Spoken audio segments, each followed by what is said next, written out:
program contains strong sexual content. Viewer discretion is advised. Today on an all-new Dr. Phil. She claims she was hunted. She has said that up to 7 men were chasing her through the woods. Couldn't walk. For 6 years. My daughter was wheelchair bound. And there's nothing wrong with her legs. And had seizures. But are her claims true? Anybody that challenges it, she has an episode. I'm going to go talk to Alicia. She might be getting ready to have a bunch of episodes. Let's do it. Have a good show, everybody. Here we go. This is a safe place to talk about hard things. Stand by. We'll count you down. Today's going to be a changing day in your life. 5, 4. I am not giving up on you.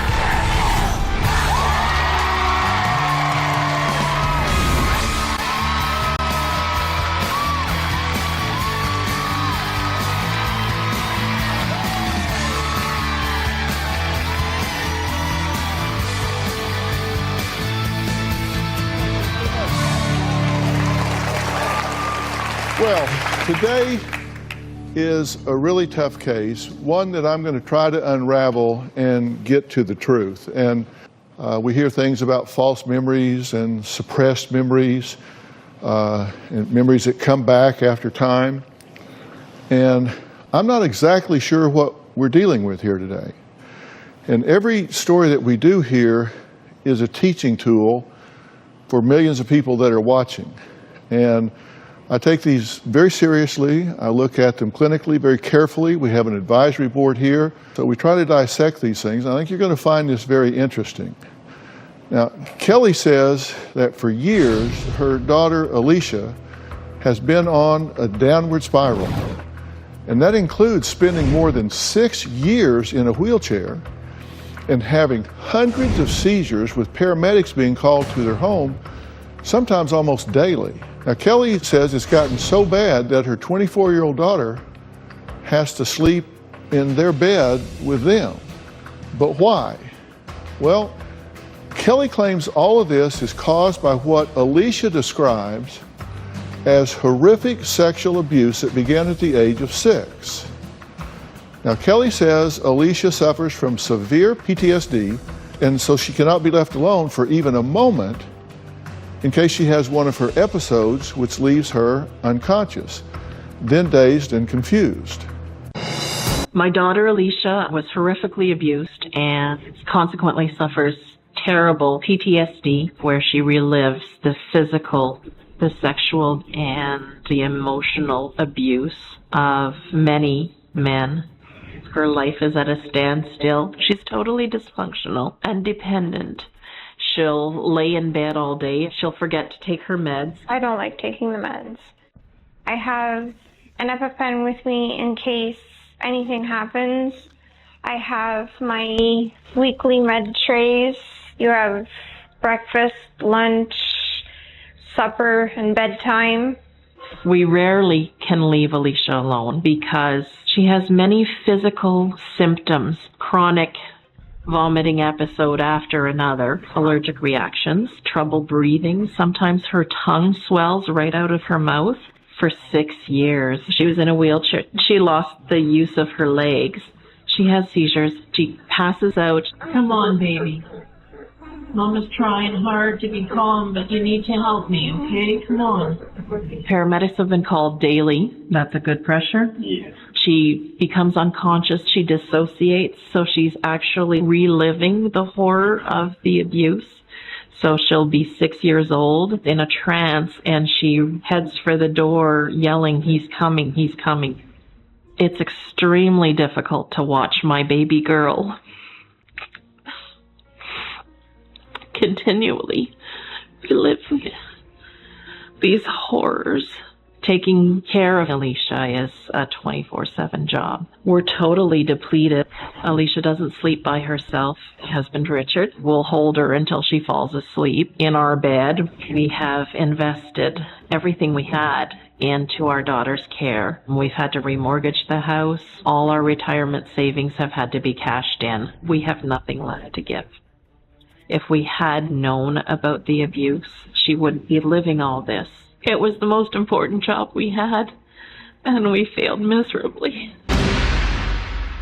So what exactly does Alicia say happened to her all of those years ago? Now, she claims the horrific abuse included being raped by multiple men, hunted, run down in a forest by these men, kept in a basement, and being forced to watch animals being tortured and mutilated. Now, she says her life has been ruined by the PTSD and all of her medical issues, and she just wants everything to be normal. Take a look. The abuse started when I was a little girl. I would be playing in the basement, and he would take me into the laundry room, and he would abuse me there. He would put me on his lap and practice certain songs over and over again, like Happy Birthday. As I was playing, he would be doing stuff to me. He would take me to a big house that was surrounded by woods, where I would be abused by not only him, but other men too. Sometimes he would hurt small animals and kill them, and then draw on me with their blood. To keep me quiet, he would say that he would do things to my brother. One of the things that he did would be shove my brother's face into a tub full of water. He would waterboard him. I have a lot of nightmares, night terrors, so I usually sleep with one of my parents. Get up, Mommy. Come on. Sometimes I'll wake up from a nightmare and I'll be having an attack. Sometimes it turns into uncontrollable vomiting and seizures. I've started to dissociate as an angry teenager acting out. I've left nasty messages to my doctors, and I have no recollection whatsoever.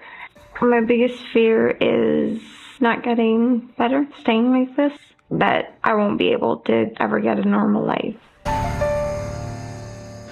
You 100% believe that all of Alicia's symptoms are a result of the physical abuse that she says that she suffered, correct? Absolutely. You think everything flows from that? Absolutely. When she was about 6, I knew something was wrong. Something just didn't feel right. She started having stomach problems. She started being very clingy, and I didn't recognize the clinginess. Now, in hindsight, I look back and it's like, oh, how couldn't I see that? We now know that she now reports she was actually being sexually abused from ages 6 to 9 by someone outside the family. That's right.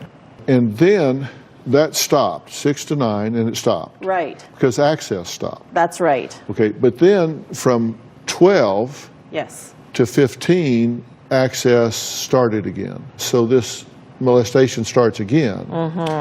But at this point, she's never reported any of this to you or anyone else. I still had no idea. When was the first time she ever told anyone about this? The nurse at the hospital on the psychiatric ward picked up on it through an essay that she wrote. So she admitted that, yes, there had been sexual abuse. And she had been in the hospital 4 times at 16, and there had been no sexual abuse in any documentation. We have tried everything we can There's to not help any her mention through. of it, not even that nurse. No. Alicia's aunt, Suzanne, says she thinks that Alicia has gotten into a situation where she actually likes the attention that her countless and constant medical issues bring her. Plus, Alicia's younger brother, Chris, says he is tired of taking care of his sister. Well, we're going to meet Suzanne and Chris after the break, and I'm going to start unraveling this, at least from my point of view, and talking about what I think is going on here. We'll be right back.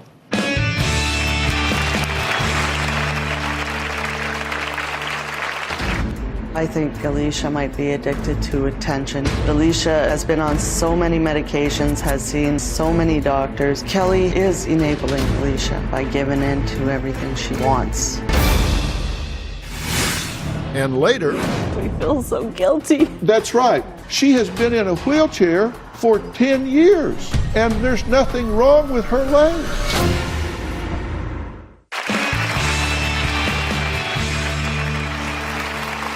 Kelly claims her daughter Alicia's life has been overtaken by medical issues that she believes stems from years of alleged sexual abuse. Now, Suzanne says her sister Kelly could be adding to Alicia's problems by spending every waking moment attending to her daughter's needs. Alicia is causing havoc on her family. Her behavior ranges from being ill and having attacks to rage. Kelly and Rick are constantly being yelled at by her. These have been called for her getting angry, fighting with her brother. There was a time when Alicia got upset with Chris's friend. Alicia stomped on his foot. Alicia, she has been on so many medications, has seen so many doctors, has been to so many hospitals. I think Alicia might be addicted to attention. The doctors tell us she's not reacting for attention. Her body is being held hostage. Kelly is enabling Alicia by giving in to everything she wants. We try and be there for her. Some of the enabling keeps her in that state of victim. The heart says, you weren't there when she fell before. You should be there now.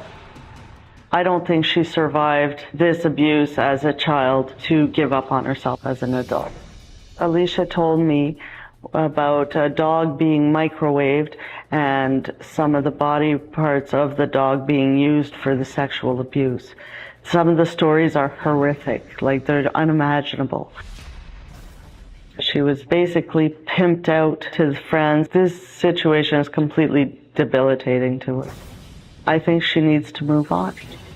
People are running around after Alicia constantly. The stress of it might kill Kelly and Rick. Rick has had anxiety attacks. Somebody's going to end up having a heart attack. Somebody's going to die.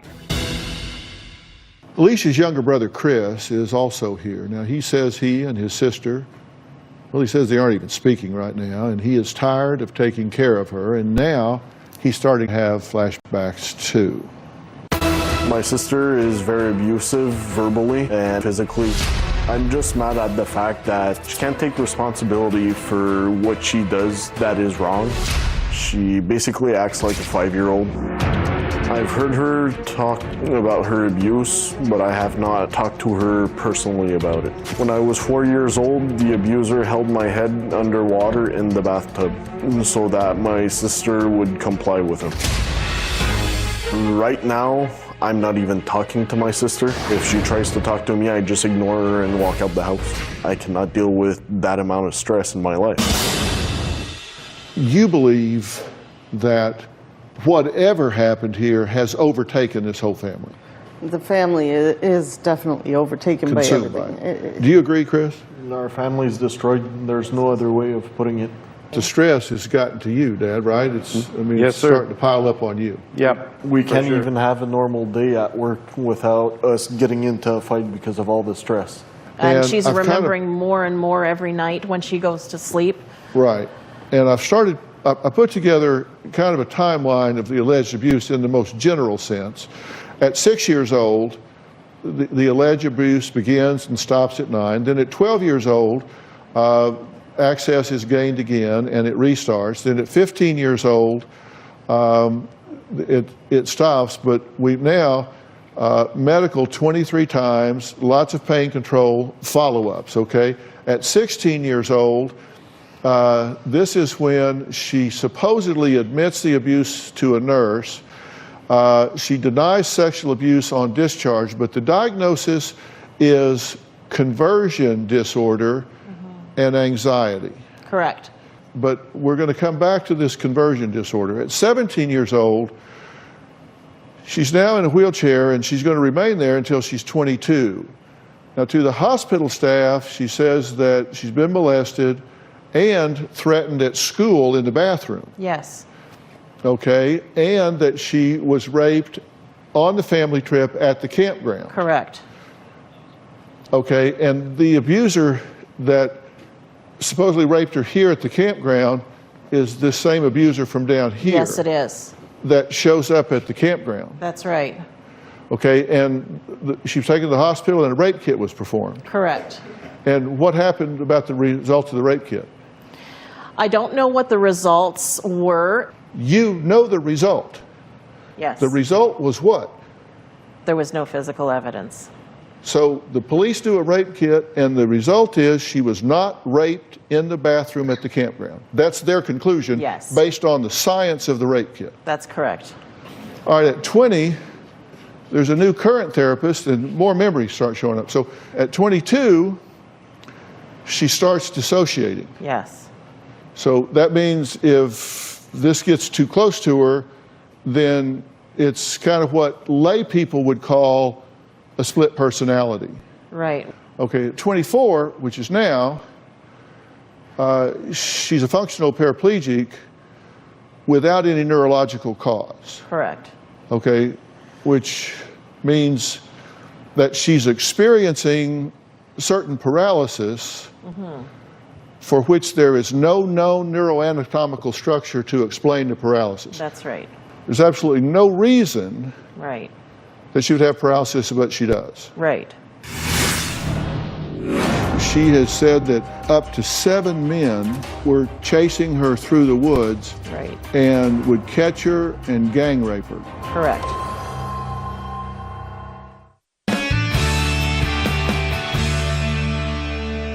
In terms of the molestation, she has said that she was taken to the woods, to a cabin in the woods, Yes. and part of it was kind of a hunting hide and seek where up to 7 men were chasing her through the woods Right.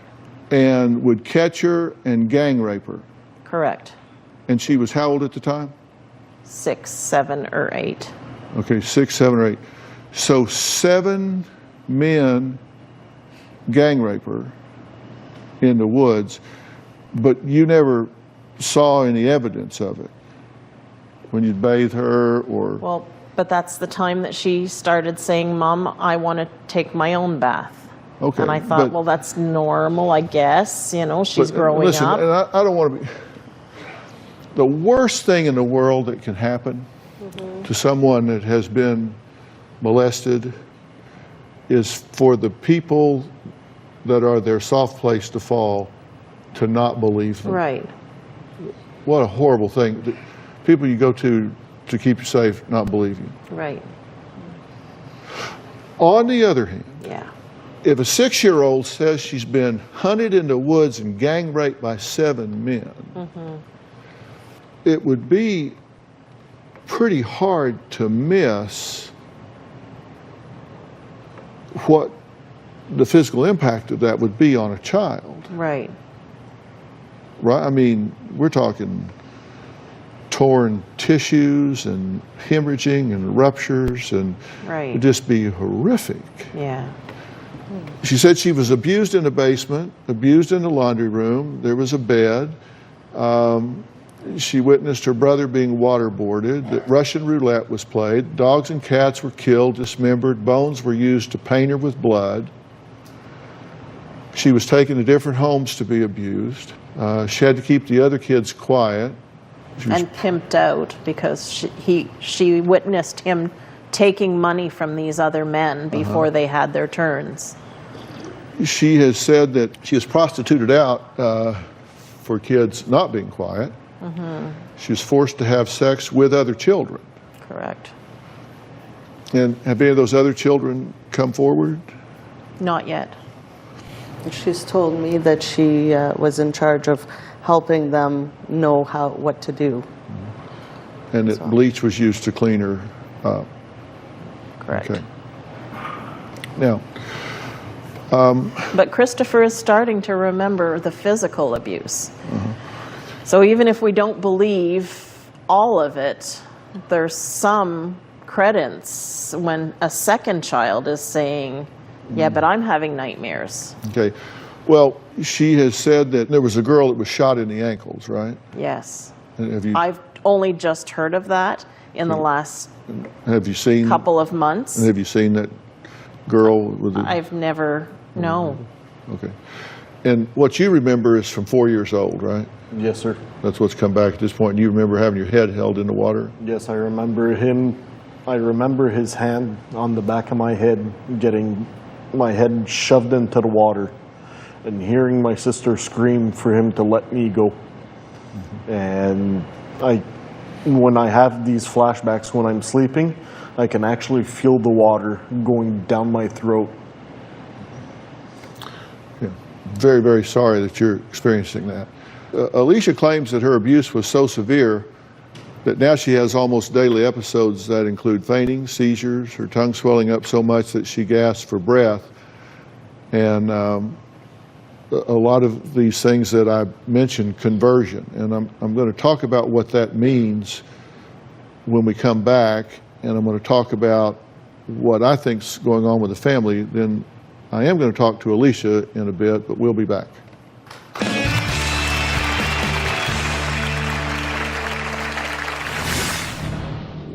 That sounds like us.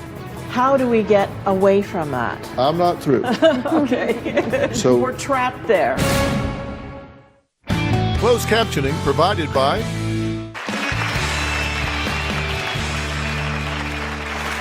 Okay, no one doubts that Alicia is suffering from debilitating anxiety, maybe PTSD.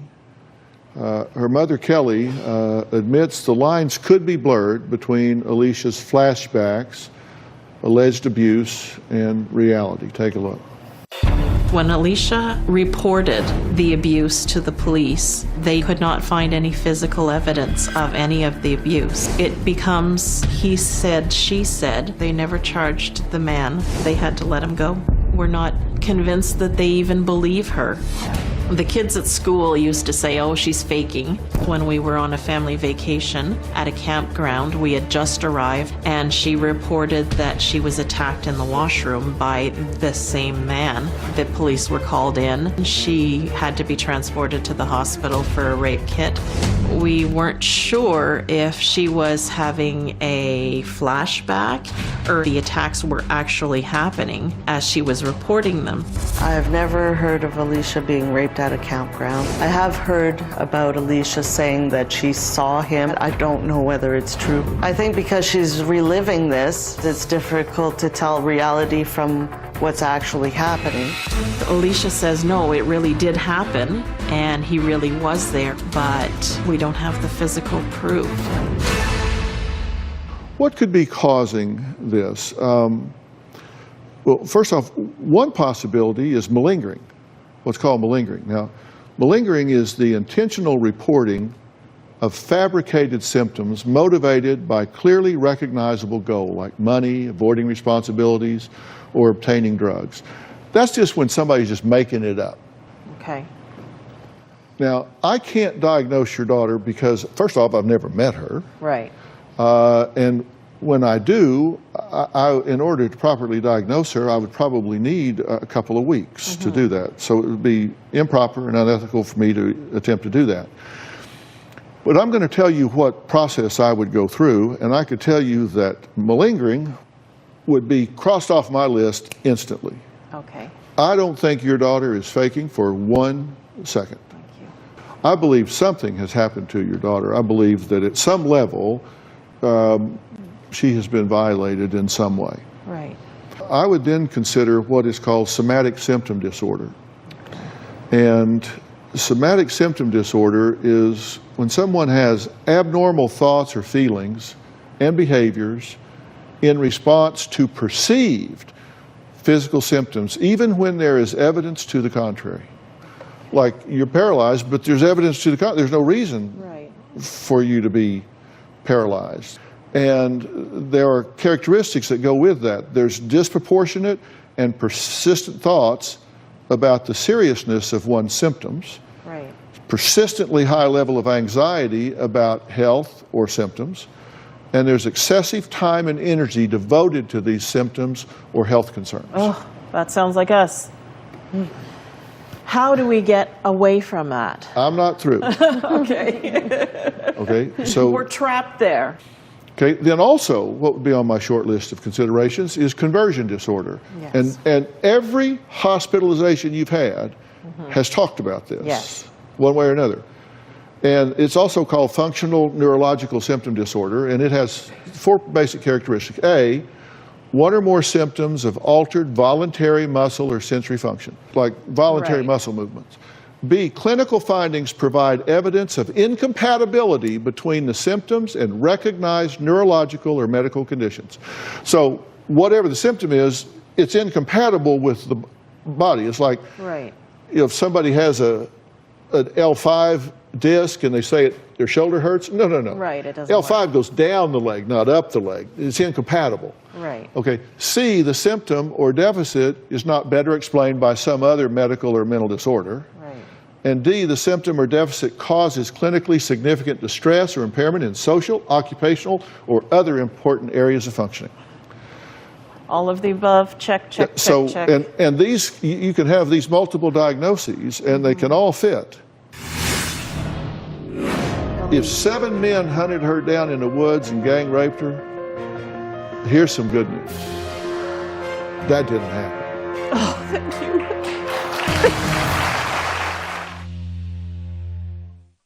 Closed captioning provided by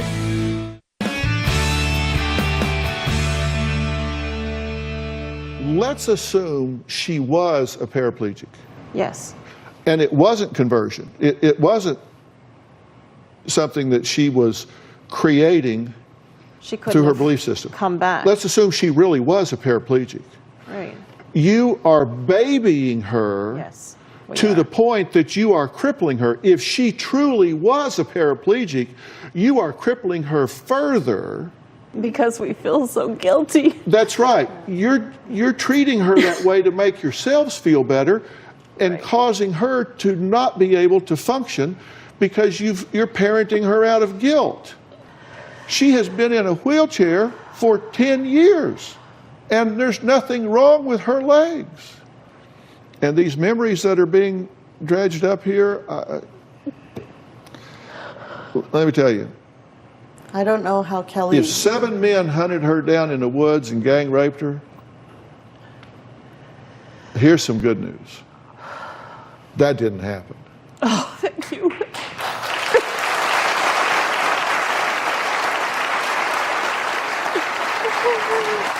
Does that mean somebody did not touch her inappropriately in some way? No, that doesn't mean it didn't happen.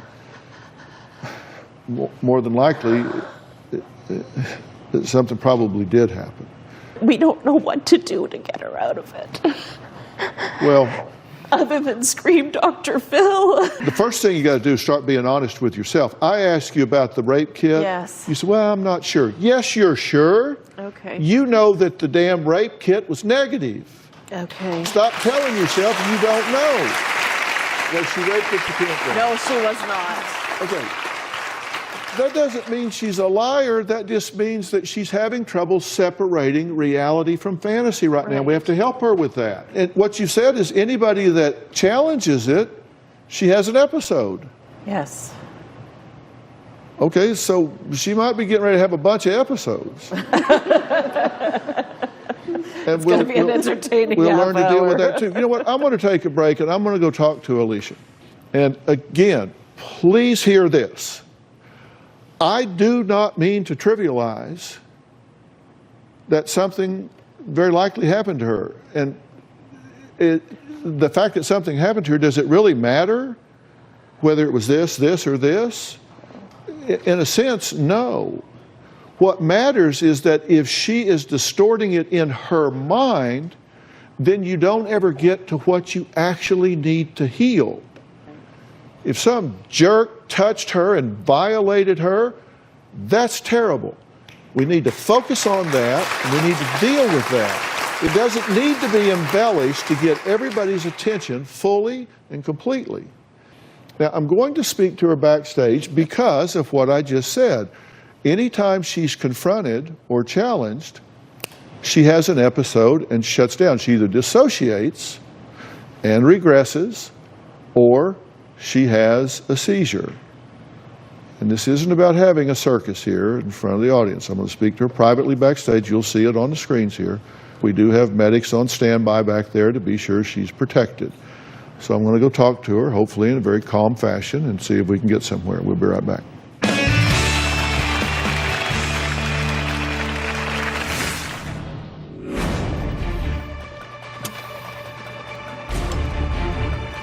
Hey, Alicia, Dr. Phil.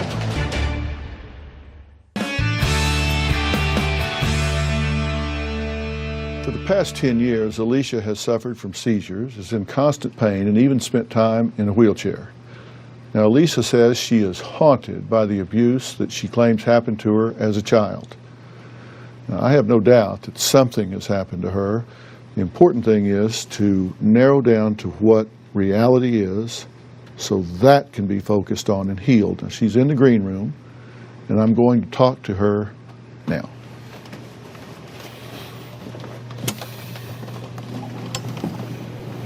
Hey. Hi. Alicia, Dr. Phil. Hi. How are you? Doing all right? I wanted to talk to you privately in here. I thought it would be easier. There was one thing I heard and picked out of your interview is you saying, I feel smothered, I want to be more independent.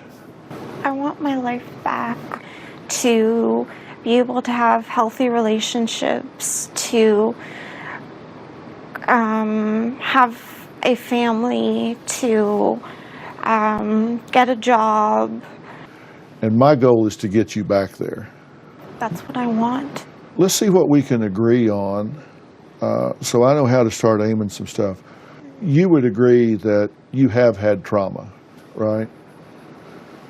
Would you agree that you have PTSD from that trauma? And would you agree that that PTSD is keeping you from moving forward? Yes. It just so happens that the chairman of the Dr. Phil Advisory Board, I think, in my opinion, and probably consensus-wise, the leading PTSD expert in the world, Dr. Frank Lawless. And what he has discovered in working with veterans that are coming back from Afghanistan and Iraq and Iran is that there are some really significant neurological components to PTSD in terms of having to reshape the electrical patterns in the brain. And unless and until you do that, all the talking therapies in the world are not going to be nearly as effective. And he has agreed specifically to work with you and your current team to really help you take some giant steps forward regarding the PTSD. That would be amazing. Now, have they talked to you about conversion? Yes. So you know that your mind's playing tricks on your body.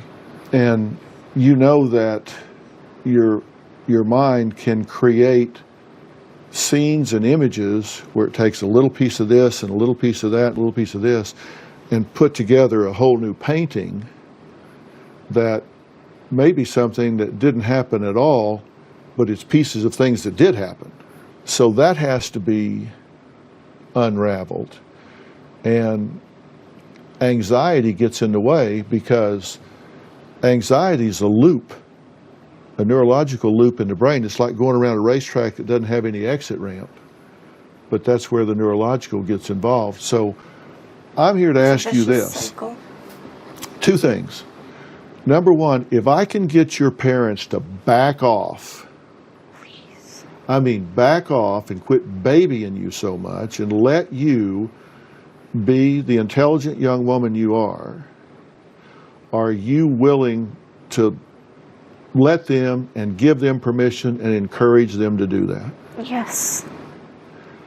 And two, if we take you to the cutting edge of working with your brain and approaching neurologically this PTSD in concert with your current treatment team, are you willing to get on the cutting edge and do that? Yes, I'm willing to do anything to get things to change. I want to be able to be part of society. But we don't know instead of a burden exactly on society. what happened to you, but we know something happened to you, right? No doubt about that.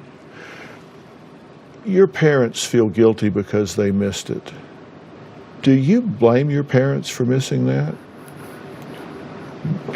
I've never held it against them. I never have, and I never will. Would you like to stay here, or would you like to walk out with me to your parents and tell them you're ready to move on? I can go talk to my parents. You want to go out there with me? All right. Let's do it.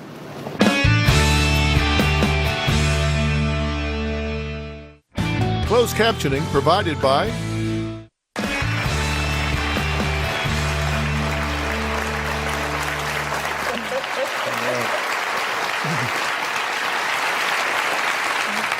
Still watching the conversation, all right? Yes, thank you. I asked her if she can forgive you all. She said she never blamed you to begin with.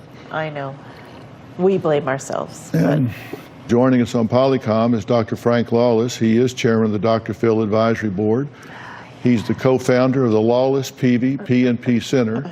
And as I said, in my opinion, and I think a wide consensus, is probably the leading PTSD expert in the world today. Dr. Lawless, we agree that she has excellent care, so we're not being critical of the care that she has at all, but in an added dimension, you think it's important to deal with the neurological aspects of this PTSD, correct? That's right. What we see a lot in PTSD is what is considered to be a vital part of the emotional or limbic system. Because of the pain, the emotional pain, it becomes, it basically hijacks the rest of the limbic system, which causes this emotional flow and inhibits any kind of forward motion and basically reverses it. So what we want to do is we want to resolve the emotional pain, and we want to lower the anxiety so she's able to begin to move and progress. Yeah. And see, here's the thing. When we say that your mind is playing tricks on your body, the point is people think, well, that's psychological. You know, she's got psychological issues. And clearly she does, because when you've experienced molestation, for example, that's an open wound that needs to be healed. But when I say that there's neurological aspects of it, the actual structures of the brain change. Right. And no matter how much you grit your teeth, right, no matter how much willpower you've got, until you change that back the way it needs to be, you're not going to be able to overcome the issues that you have. I think this is going to be a changing day in your life, and I think he's going to be a big part of it.